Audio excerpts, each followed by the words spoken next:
ನಮಸ್ತೆ ಎಲ್ಲರಿಗೂ. ನನ್ನ ಹೆಸರು ಸುನೀತಾ, ಸಿರಿ ಜ್ಯುವೆಲರ್ ಹೊಸಲಕೆರೆ. ಇಲ್ಲಿಂದ ನಾನು ಮಾತಾಡ್ತಿರೋದು. ನಮ್ಮ ಶಾಪ್ನಲ್ಲಿ ಹೊಸ ಬ್ಯಾಂಗಲ್ಸ್ ಬಂದಿದೆ ನೋಡಿ, 92.5 ಸಿಲ್ವರ್ ಬ್ಯಾಂಗಲ್ಸ್. ಇದು ಬಂದ್ಬಿಟ್ಟು ಪೀಕಾಕ್ ಡಿಸೈನು ವಿತ್ ಥ್ರೆಡ್ ಬರುತ್ತೆ ನೋಡಿ. ಥ್ರೆಡ್ ಇದ್ದರೆ ನಿಮಗೆ ಒಂದು 2-8 ಗಂಟನೂ ನೀವು ವೇರ್ ಮಾಡ್ಬೋದು. ಇದು ಬಂದ್ಬಿಟ್ಟು ಇನ್ನೊಂದು ಥರ ಡಿಸೈನು. ಇದರಲ್ಲಿ ನಿಮಗೆ ಜಾಸ್ತಿ ಇರೋದು ಅಂತಂದರೆ ಡಬಲ್ ಡಿಸೈನ್ಸೇ ಬರೋದು, ಒಂದಕ್ಕಿಂತ ಒಂದು ತುಂಬಾ ಚೆನ್ನಾಗಿದೆ.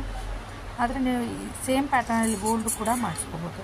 25-30 ಗ್ರಾಮ್ ಬೇಕಾಗುತ್ತೆ ಒಂದು ಜೊತೆ ಬ್ಯಾಂಗಲ್ಗೆ. ಅದನ್ನು ಕೂಡ ನಾವೇ ಆರ್ಡರ್ ತೊಗೊಂಡು ಮಾಡ್ತೀವಿ. ಇದು ನೋಡಿ ಇನ್ನೊಂದು ಡಿಸೈನ್. ನಿಮಗೆ ಏನೇ ಒಂದು ಗೋಲ್ಡಲ್ಲಿ ಬೇಕು ಅಂತಂದ್ರೂ ಬೇಕಾದ್ರೆ ನೀವು ನನ್ನ ನಂಬರಿಗೆ ವಾಟ್ಸಪ್ ಮಾಡಿದ್ರೆ ಆರ್ಡ್ರ್ ಕೊಟ್ಟರೆ ನಾವು ಮಾಡಿಕೊಡ್ತೀವಿ, ರೆಡಿ ಮಾಡಿಕೊಡ್ತೀವಿ. ಇದರಲ್ಲೂ ಕೂಡ ಡಬಲ್ ಡಿಸೈನ್ಸ್ ಬಂದಿದೆ. ಇನ್ನೂ ತುಂಬಾ ವೆರೈಟೀಸ್ ಇದೆ. ಬೇಕು ಅಂತಂದರೆ ನನ್ನ ನಂಬರಿಗೆ ವಾಟ್ಸಪ್ ಮಾಡಿ, ನಮ್ಮ ಚಾನಲ್ನ ಫಾಲೋ ಮಾಡಿ, ಶೇರ್ ಮಾಡಿ, ಸಬ್ಸ್ಕ್ರೈಬ್ ಮಾಡಿ. Thank you.